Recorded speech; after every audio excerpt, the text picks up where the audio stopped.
Dok tenzije između Izraela i Irana prijete da prerastu i dalje u širi regionalni sukob, diplomatske poruke iz Tel Aviva sve češće izazivaju burne reakcije i na Zapadnom Balkanu. Ambasadorica države Izrael za Bosnu i Hercegovinu i Albaniju Galit Peleg našla se posljednjih mjeseci na mete kritika dijela javnosti da različitim aršinama procjenjuje političke poruke i poteze u našem regionu. Ambasadorica Galit Peleg je upravo i gošća Pulsa Planete. Stanovnici Gaze ponovno gladni. Ujedinjene nacije upozorile su da se humanitarna kriza u Pojasu Gaze dodatno pogoršava i da veliki broj porodica preživljava sa samo jednim obrokom dnevno. Prema podacima Ujedinjenih nacija, više od 2 miliona ljudi ograničeno je na manje od polovine teritorije Gaze uz otežan pristup hrani, zdravstvenoj zaštiti i osnovnim uslugama. Ruske snage pokrenule su žestoke napade na ukrajinske gradove i time prekršili primirje koje je postavio zvanični Kijev. Najmanje 5 osoba ubijeno je u ruskim zračnim napadima na ukrajinske energetske instalacije u regijama Poltava i Harkiv. Prvi rezultati lokalnih izbora u Velikoj Britaniji pokazali su ozbiljan pad podrške vladajućoj laborističkoj partiji premijera Keira Starmera, dok najveći rast pak bilježi Reform UK Nigela Faragea. Što nam to govori o tome kakav izgleda upravo ovaj Starmerov mandat? I za kraj, 4 astronauta misije Artemis 2 posjetila su redakciju Newsmaxa u New Yorku, gdje su govorile o historijskom letu oko mjeseca i iskustvu koje im je promijenilo pogled na zemlju, ali i na samo čovječanstvo. Ovo je Puls Planete, ja sam Ika Ferer-Gotić.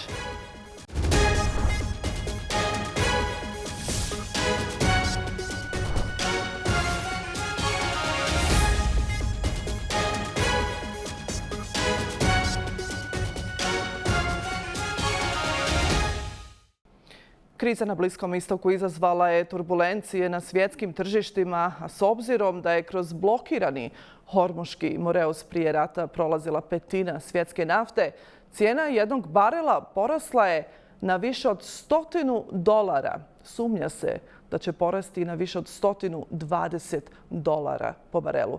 Zemlje proizvođači nafte mogle bi dobro zaraditi od poskupljenja, a među njima je svakako i Rusija, treća zemlja po proizvodnji. Priču donosi Ermin Mehanović. Zadovoljno su trljali ruke u Kremlju, gledajući cijenu nafte kako raste na globalnom tržištu, dok je Iran zatvarao Hormuški Moreus. Imali su i razloga. Prema podacima Međunarodne agencije za energiju, u martu je Rusija povećala izvoz nafte i derivata za oko 320.000 barela u odnosu na februar. Što se tiče zarade, za Rusiju se skoro uduplala, tačnije sa $9,7 milijardi povećala se na 19 milijardi mjesečno. Financijska je to pomoć u pravo vrijeme, s obzirom da je ruska ekonomija nakon 4 pune godine rata s Ukrajinom bila pod jakim pritiskom. Što se tiče nafte, Kina, Turska i Indija sada čine 90% ruskog izvoza sirove nafte. Dakle, to su glavni kupci. Indija je smanjila uvoz ruske nafte krajem 2025. zbog američkih sankcija. Međutim, budući da su ranije kupovali dosta nafte iz zemalja Perzijskog zaljeva, kojima sada ne mogu pristupiti, povećali su uvoz ruske nafte. Zbog moguće globalne energetske krize, Bijela kuća odlučila je privremeno ukinuti sankcije na rusku naftu koja je već na tankerima.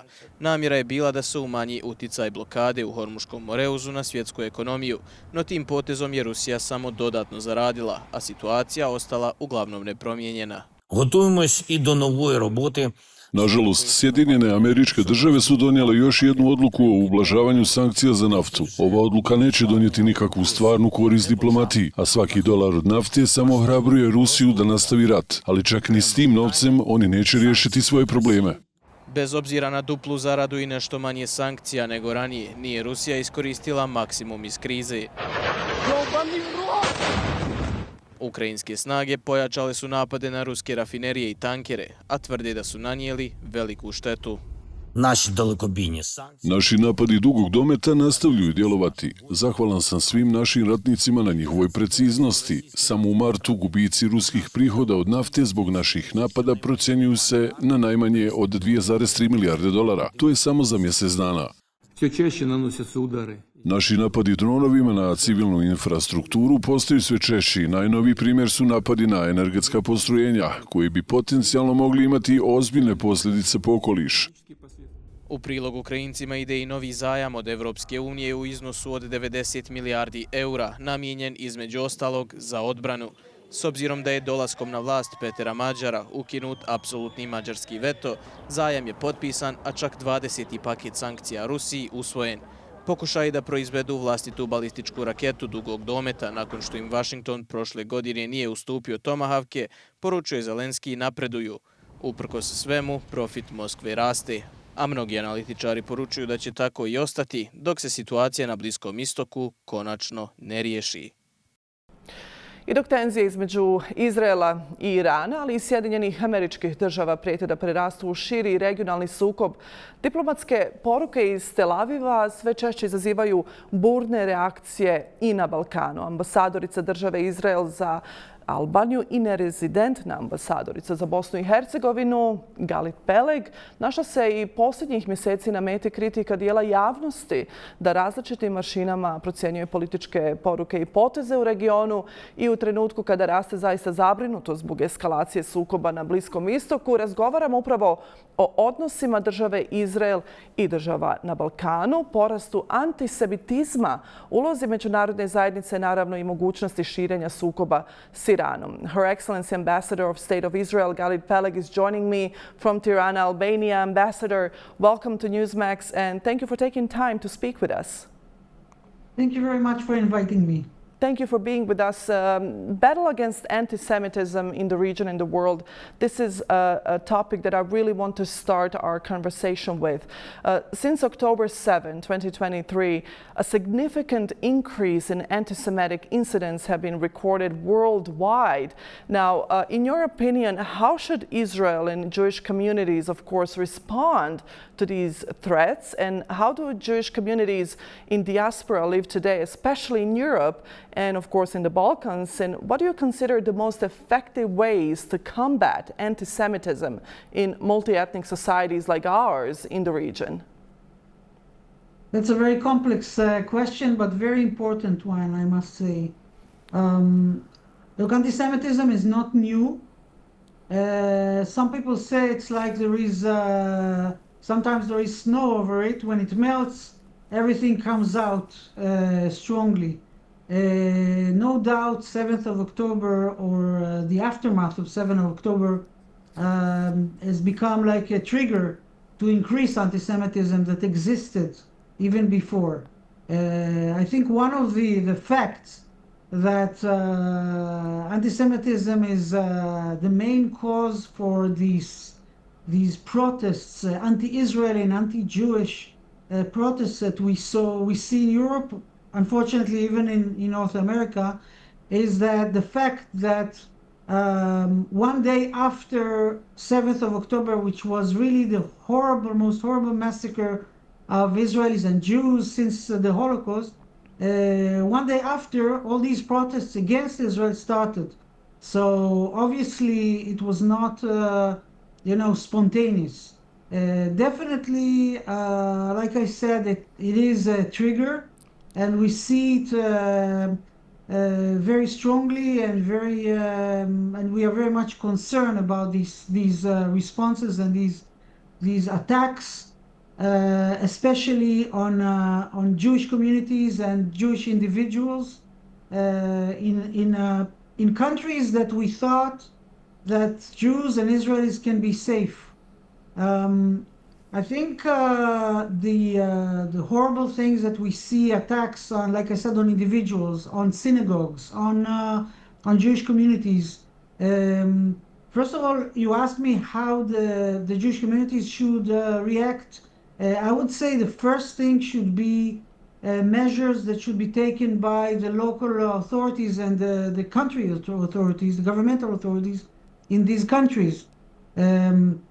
When someone is anti-Semite, it's not about the Jew that they hate, it's about who they are. And I think every people, every country should look into its own society and see how they can correct and educate the society to be more tolerant and not to hate a minority in its country. And no matter if it's the Jewish minority or the Roma minority or our other minorities. The world learned a very, very painful lesson 80 years ago, and there is no reason to repeat it while, releasing these slogans every year on Holocaust Memorial Days where people say never again, and then you see it happening again when Jews are being attacked. So the first measures should be taken by the governments and the local authorities to educate, to protect, and to make sure that these things are not happening in the European societies. Your Excellency. What the Jewish communities should do, I think they should take their own measures. They should make sure that they are in contact with the local police. They should inform of every incident, and they should warn when they hear threats.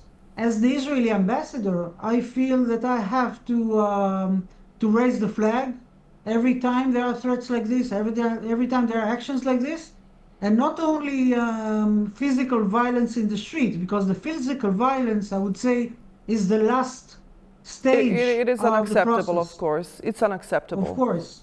But I think we should start warning when we hear comments, anti-Semitic comments and hate comments from politicians, when we hear from public figures like famous athletes, like famous musicians, like celebrities that can influence audiences. So whenever we hear this tendency that starts these words, these bad words that have the potential to incite people, we have to raise the red flags, and we have to warn even before it becomes a physical incident. And this is what I'm trying to do as the ambassador of Israel. But I think that you don't have to be Jewish to protect the Jews of Bosnia and Herzegovina, and you don't have to be black to protect black people when they are being attacked, and you don't have to be Roma to protect Roma minority. You have to be human. Your Excellency, you've been met with a lot of criticism, and you mentioning public figures and singers in concerts where Nazi symbolism have been displayed, and you reacted on it. So I'm hoping we can have an open discussion, an open question answer, an open debate about this, and really be honest about what is happening. So Your Excellency, in the public debate across Bosnia and Herzegovina, Serbia and Croatia, there is an increasingly raised concern about consistency in how anti-Semitism and extremist rhetorics are assessed in the region, of course. You just mentioned yourself, the public figures, and also, of course, politicians have to address it. Now, while some of your statements regarding Croatian public figures like Thompson and communities have been interpreted as appreciative and framed as constructive engagement, similar to even more explicit incidents involving individuals from Bosniak and Serb backgrounds have often been met with much harsher language or stronger political condemnation from your side. Now, I'm just trying to get to the point and get to the answer. How do you respond to criticism on your behalf that this creates a perception of your selective standards when it comes to identifying and addressing anti-Semitism and hate speech? And where do you personally really draw the clear line between diplomatic partnership, of course, cultural appreciation, but also principled condemnation of harmful rhetoric, regardless of which community it really comes from? So, first of all, let me make it very clear. Hate speeches, anti-Semitic symbols, anti-Semitic slogans, and of course actions have to be condemned, no matter what is the background, ethnic, religious, which community is coming from. I don't distinct between people that are admiring Ustashe and people that have radical Islamist slogans. If it's hate, if it's anti-Semitism, for me, it's the same. The distinction that I do make is that who is carrying out these slogans and how this community's leadership is reacting to it. When I talk with leaders, first of all, there are some communities that refuse to talk to me. When I talk to leaders of communities that these slogans are coming from, I refer to their attitude differently when they understand, when they express their very harsh concern about anti-Semitic expressions. And this is where I put the distinction. Not, I don't, like I said, I don't mind, I don't care who or where it's coming from. If it's wrong, and I will condemn it very strongly. I condemned anti-Semitic slogans that came from Croatian sources, and I condemned very strongly slogans that came from Bosnia community, and I would condemn also from, of course, from Serbian if it comes from Serbian. The only thing that I make this distinction is by first of all the reaction of the leadership. If I can find a common ground to condemn it together, if I can find a common ground to find an understanding that this is wrong and this should not be repeated, and about the understanding of the danger of how these slogans can be a slippery slope to violent actions. And this is the distinction that I put. I want to the origin. Absolutely. I want to ask this because you have repeatedly sharply criticized, for example, Sarajevo for alleged anti-Semitism. But why did you not publicly react earlier to the mass glorification of Ustaša symbols and the salute za dom spremni at Marko Perković Thompson's concert in Široki Brijeg, and only reacted really recently? It took you some longer time.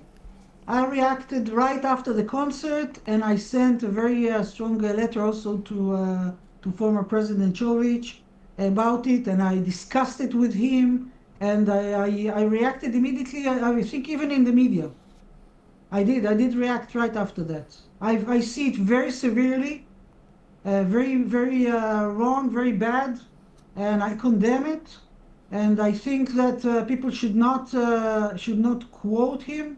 Should not, repeat these slogans, and this concert was quite shocking. I would say I reacted immediately. And when we are talking about Ustaša regime, we are talking about the historic responsibility for mass crimes against Serbs, Jews and Roma population. And I'm asking you this, in fact, you said for the media, there is no place in 2026 for accusing the Croatian people of crimes that were committed more than 80 years ago. How do you comment? Do you still stand by that statement? How do you comment on the fact that the thousands of people in this country still publicly glorify that regime, while Israeli representatives are not always as vocal as they are regarding incidents in Sarajevo? I'm asking this because we do know that you have closer ties, of course, with the Croat corpus in Bosnia and Herzegovina, rather with the Bosniak. I'm just trying to understand whether or not you still stand by that very controversial statement that you made in the media recently. Look, as I said, first of all, I condemn these acts immediately, very strongly and very clearly, and I think that also my colleague in Zagreb, our ambassador to Croatia, always expressed very strongly our position vis-a-vis these people that glorified Ustaše. Having said that, Israel has a very, very close relations with Croatia, just as we have very close relations with contemporary Germany. And I know that the majority of Croats today is very much like the vast majority of modern Germans today condemn this past and talk about these these people as they and not as us. Just like the Germans talk about the Nazis, they say they and not us. And I can understand why they try to distance themselves from this very horrifying chapter of history in their history in their country. We condemn everything that is connected to glorifying this horrible past of Croatian history. And having said that, yes, today we have very good relations with Croatia. We have also in Bosnia and Herzegovina, we have very good connection and relations with the Croats leadership, and politically and culturally and business-wide, and as long as they agree with us about the condemning these acts and not giving any space and place for these expressions, then the relations are very good. I want to say it again, even though I said it 2 minutes ago. We condemn all these expressions, all these actions of glorifying Ustaše. It's horrible. Sometimes Ustaše were worse than Nazis, and we see it even in documents. We condemn it. We disagree with that. We disagree with any signs of glorifying it. And in this sense, even with our closest Croats allies in Bosnia and Herzegovina, if there is a question, there is no question, because we disagree on that, if they can make any kind of place for these kind of expressions. Yes, I understand. We make it very clear in our discussion that there is no place for this. I understand you condemn it. I'm wondering whether or not you think anyone should be responsible, take responsibility for mass crimes against Serbs, Jews, and Roma population 80 years ago.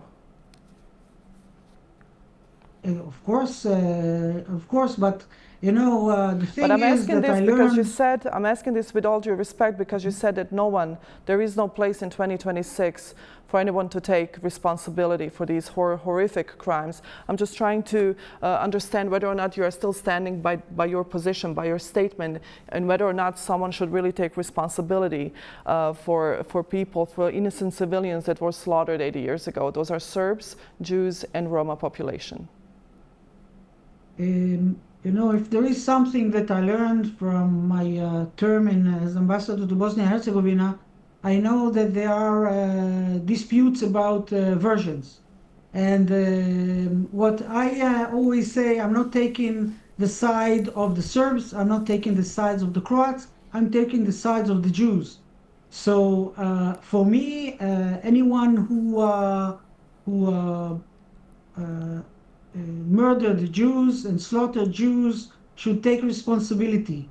I don't want to get into the internal discussions between Serbs and Croats regarding the numbers and regarding the measure of responsibility. There is responsibility and should be taken responsibility for sure. Anyone that was a part of these atrocities. In terms of the internal discussion, I think that this is something that should be solved internally between Serbs and Croats, and I will always stand by the Jewish victims, and I will represent them. Of course. Okay, let's move on to the Middle East now, and to the Gulf as well. You have repeatedly called Iran the head of the snake and supported decisive actions against it.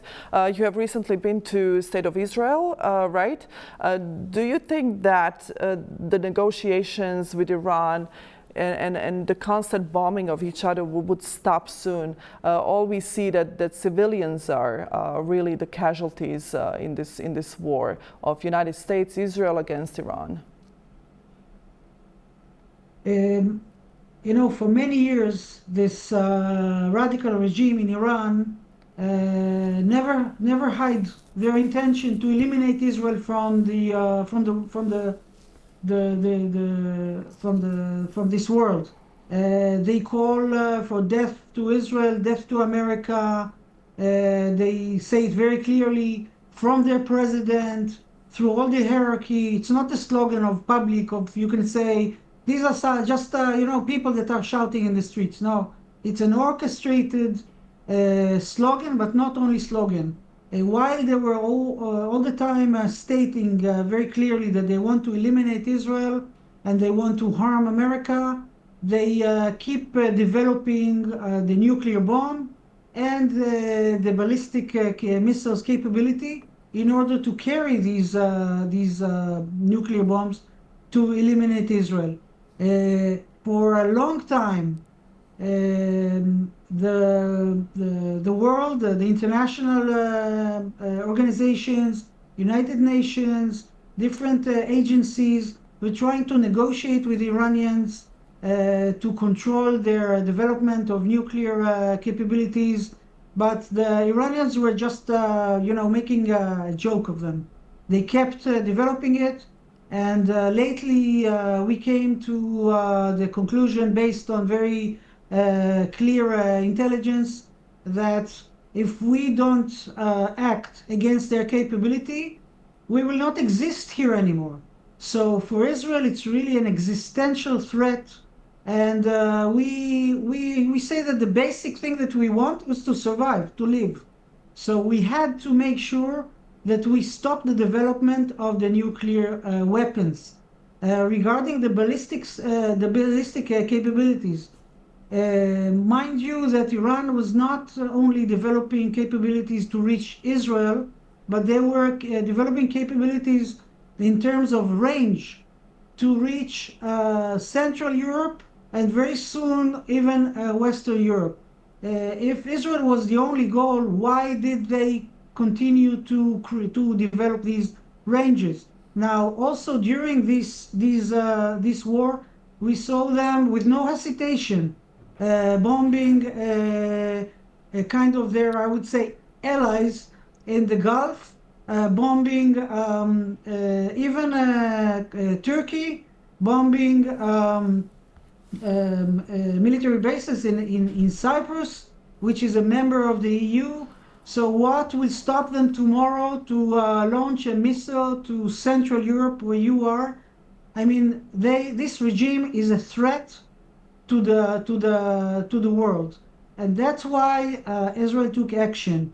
Now, their retaliation, and let me emphasize something very clear: all the targets that were planned by the Israeli military attacks, in collaboration with the American military attacks, were aimed at military targets and also regime targets, while their retaliation, all the missiles that they were launching at Israel lately, and these also cluster missiles are aimed at civilians.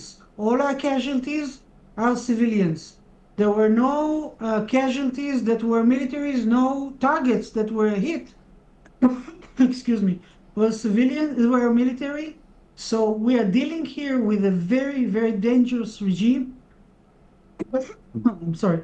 No, take your time. And that's why we see it as a very responsible attack to make sure that to eliminate their capabilities. Now, regarding the civilians, first of all, but Ambassador, there are also Iranian civilians. Let me add something about civilians in Iran. Before we launched this attack, tens of thousands of civilians in Iran were slaughtered by their own regime. And when Israel launched this attack together with the Americans, we got the support of millions of Iranians in Iran and in the Iranian diaspora.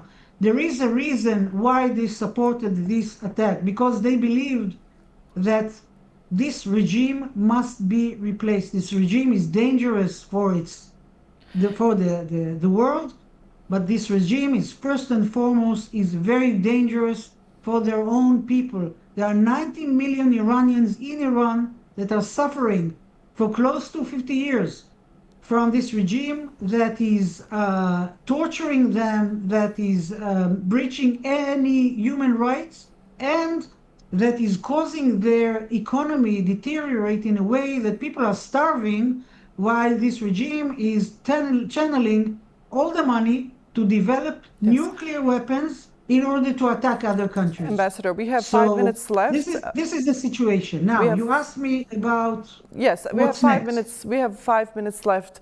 I want to spend those 5 minutes to talk about the Palestinian rights in Gaza. Last time when we spoke, that was 2 years ago, the death toll was significantly lower than it is now, almost 3 years in. That is, according to the United Nations, 70,000 Palestinians have been killed in the strip of Gaza. Now, critics accuse Israel of excessive use of force and civilian casualties in Gaza. How do you respond to accusations of genocide, and what is Israel really doing to minimize civilian casualties while fighting Hamas? First, I want to take off the table these expressions and accusations of genocide. If we wanted to do a genocide, we did a very, very bad we are very bad at what we are doing. Obviously, what Israel is trying to do is to clean Gaza from Hamas. Exactly like their sponsors in Tehran, Hamas are bad for their own people. The reason that this war started was that after quite relatively quiet decades in Gaza, even when their economy was getting better, even the kind of relations that they had with Israel in terms of employing Palestinians in Israel, and their economy was kind of stabilizing, and then Hamas decided to launch this horrible massacre on Israeli civilians. But your ambassador, Israel has killed over 270 journalists. Why don't you let us in? Why don't you let journalists in so we can report on the ground? Israel has killed 270 journalists in Gaza. We don't know what is happening if you don't let us come in. Let me relate to that. So as a result of this horrible massacre, Israel decided to enter Gaza and fight Hamas, which is the elected government of Gaza, elected by the people in Gaza. Now, I see that you're showing pictures. I don't know what's the relation. Maybe they're sick people, but there is a lot of propaganda, a lot of fake news. This is the famine. This is the famine in the fifth stage. No, you're asking me what the pictures are. This is the famine of the fifth stage.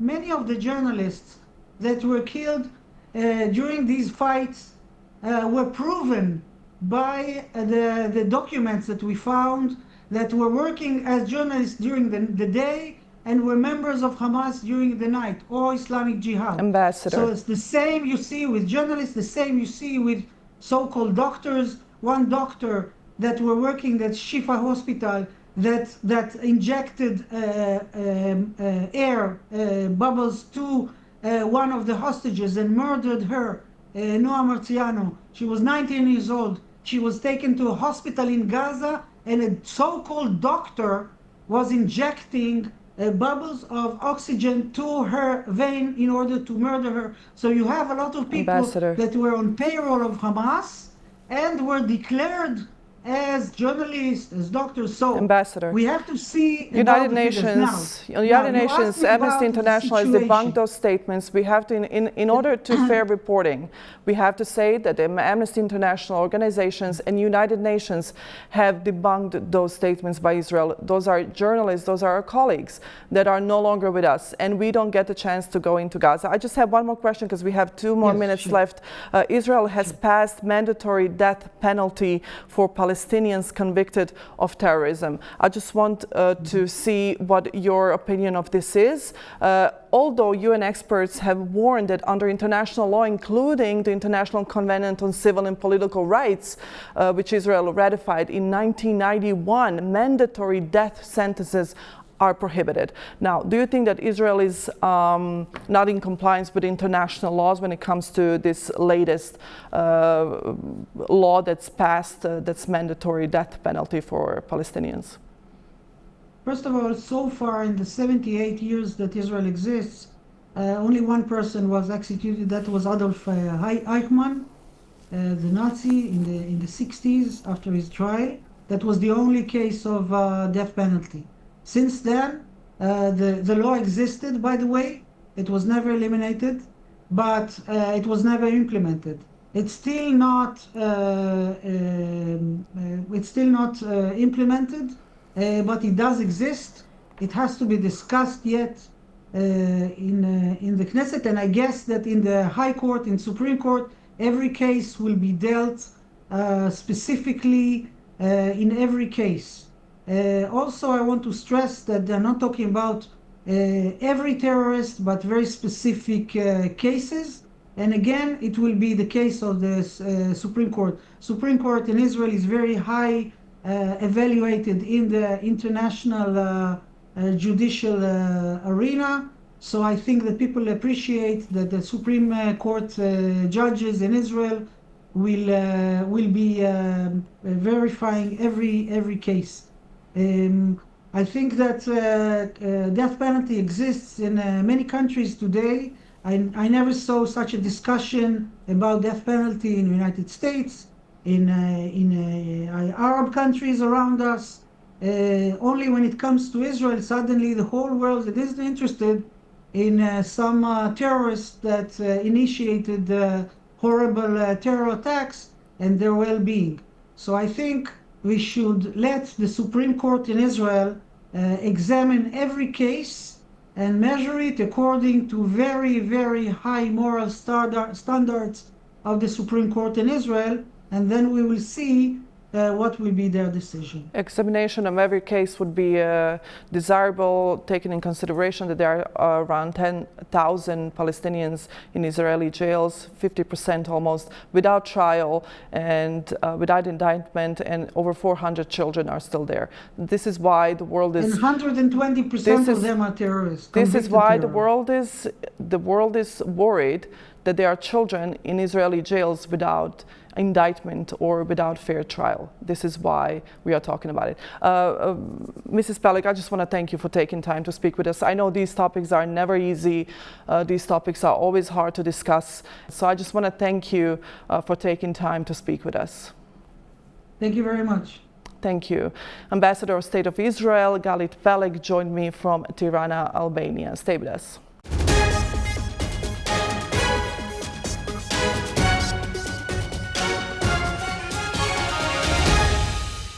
Ujedinjene nacije upozorile su da se humanitarna kriza u pojasu Gaze i dodatno pogoršava i da veliki broj porodica preživljava sa samo jednim obrokom dnevno. Prema podacima Ujedinjenih nacija, više od 2 miliona ljudi ograničeno je na manje od polovine teritorije Gaze uz otežan pristup hrani, zdravstvenoj zaštiti i osnovnim uslugama. Svjetski program za hranu navodi da je pothranjenost i dalje na visokom nivou. Humanitarne organizacije upozoravaju da pomoć koja stiže nije dovoljna za potrebe cijelog stanovništva. Izraelski sud produžio je i pritvor aktivistima flotile Saifu Abu Kešeku i Tiagu Avili, uhapšenim nakon što je izraelska mornarica presrela humanitarnu flotilu za Gazu u međunarodnim vodama. Španski ministar vanjskih poslova zatražio je hitno oslobađanje špansko-švedskog državljanina palestinskog porijekla, ali i brazilskog aktiviste. Njihova advokatica Hadil Abu Saleh tvrdi da je riječ o ilegalnom pritvoru i navodi da su aktivisti izloženi psihološkom pritisku i izolaciji. Incident dodatno pogoršava odnose Izraela i Španije, koja je među najglasnijim evropskim kritičarima rata u Gazi priznala i palestinsku državu 2024. godine. Mi smo u prošloj sezoni emisije PULS Planete i prije druge emisije Flotile razgovarali upravo sa Tiagom Avilom, gdje je rekao da neće odustati od humanitarnih misija koje su izuzetno teške uprkos lošem tretmanu u izraelskim zatvorima, pa poslušajmo. So people were sleep deprived, people were all the time woken up like almost every hour with noise and shouts to get up, get up, get up. And there were always bed bugs on the bed, so people would start to have problems with the skin. The water had a bad smell, a bad taste for people who drank it, and a bad odor as well.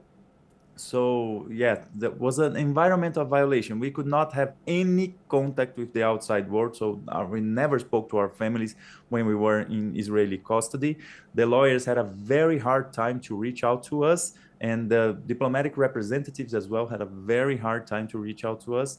So they put us on this cell, and then we had a court hearing. And when we got to the court hearing, there was an Israeli judge, and she was asking the same thing. Why did you try to enter Israel illegally? And I said the same thing. You've been committing genocide and ethnic cleansing for 8 decades. You structure yourself as an apartheid colonial state. You are led by a racist and supremacist ideology called Zionism, and you're being put in Gaza over illegal siege for 18 years and for 21 months committing the most horrific escalation of genocide our generation has ever seen.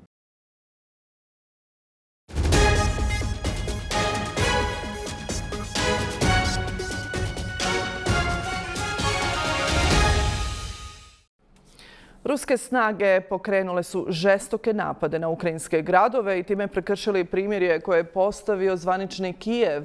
Moskva je proglasila prekid vatre od petka do subote kako bi se održala parada povodom Dana pobjede nad nacističkom Njemačkom. S druge strane, ukrajinska vlada saopćila je da će prema njima primirje trajati od danas do subote, te da će svaki ruski napad prekinuti prekid vatre. Napad na ukrajinske gradove izvršeni dronovima i navođene avionskim bombama. Sirene se nisu gasile u Dnjepru, kao i u istočnim oblastima, dijelovima juga i sjevera. Danas Merefa, jučer Dnjepar, mrtvi, ranjeni, odrasli djeca.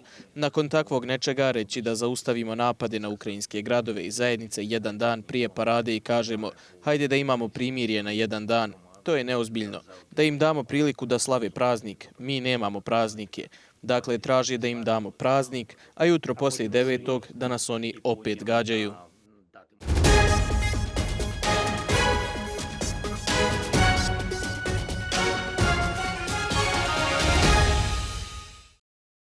Prvi rezultati lokalnih izbora u Velikoj Britaniji pokazali su ozbiljan pad podrške vladajućoj laborističkoj partiji premijera Keira Starmera, dok najveći rast bilježi Reform UK Nigela Faragea. Laboristi su izgubili niz vijećničkih mjesta u tradicionalnim uporištima, što je izazvalo nove pozive na Starmerovu ostavku. Analitičari ocjenjuju da su birači vrlo nezadovoljni ekonomskom situacijom u Britaniji, krizom troškova života, ali i političkim skandalima koji posljednjih mjeseci potresaju upravo Starmerovu vladu. Starmer je priznao da su rezultati vrlo teški, ali poručuje da nema namjeru odstupiti. Izbori se već nazivaju jednim od najvećih političkih potresa u Britaniji posljednjih godina. I za kraj, 4 astronauta misije Artemis 2 posjetile su redakciju Newsmaxa u New Yorku, gdje su govorile o historijskom letu oko mjeseca, iskustvu koje im je promijenilo pogled na zemlju, ali i na cijelo čovečanstvo. Rajd Weizmann, Viktor Glover, Kristina Koch i Jeremy Hansen opisali su kako izgleda biti među rijetkima koji su stigli u blizini mjeseca poslije više od pola stoljeća. Posada je tokom 10-dnevne misije prošla i dramatičan trenutak kada se u kapsulu osjetio miris spaljevine, ali je kasnije potvrđeno da nije bilo opasnosti. Astronauti su poručili da je iz dubokog svemira najjasnije vidljiva povezanost cijelog našeg čovječanstva.